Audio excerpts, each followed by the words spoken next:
I'm going to pick up a few comments. Kevin Walton says her jibe. He's talking about Kemi Badenoch. Her jibe about reading from a script whilst reading from a script and having her backside handed to her on a big plate. Brilliant. Well, the jibe was that it was not so much that Starmer was reading, but that he was reading what his advisors had told him to say.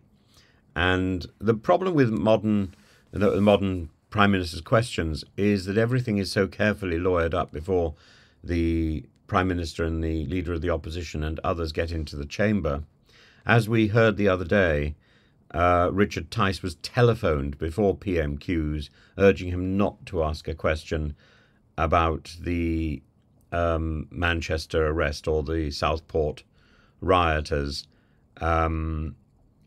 and the Southport stabber.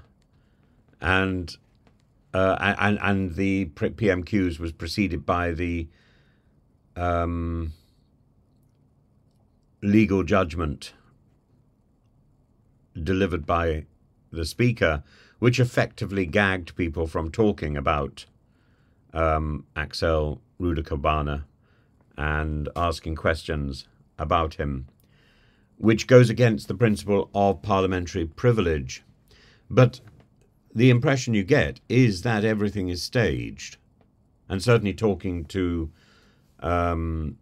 ministerial aides, the impression I get is certainly during the last Conservative government, almost everything that was said in the House of Parliament, in the House of Commons, had been written beforehand, which makes it rather pointless. It makes it ridiculous that for the scribes taking down the words for Hansard, why bother saying the stuff in the House of Commons if it's already been decided and written and you're just going through some sort of play? That isn't the House of Commons. The House of Commons is the place where real dialogue and real discourse and real debate takes place, all those Ds. Meanwhile, somebody's talked about climate change, and apparently for the second year in a row, the Earth will be the hottest it's ever been. And the globe has reached more than 1.5 degrees Celsius, that's 2.7 degrees Fahrenheit, compared to the pre-industrial average, with new data coming in from Copernicus. And so the first 10 months of this year were hotter than ever before. I suppose at the moment in Britain, people are more concerned about whether this winter is going to be colder than ever before, particularly with the loss of the pensioners' fuel allowance. And it just becomes increasingly dodgy to actually remain here. Somebody says, was 7379 said, don't forget to play one of your Nigel tapes before turning in tonight. I don't quite know what that is. What's a Nigel tape? I don't think I play.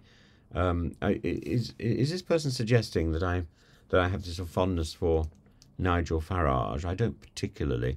I should say that on the subject of Farage and Trump, it's not going to be a royal visit that will leverage a better relationship between Trump and Starmer. It will be Farage, and Farage will therefore play that hand as well as he possibly can. And it's in Starmer's interest to reignite the special relationship, because he will be blamed if that relationship is scuppered.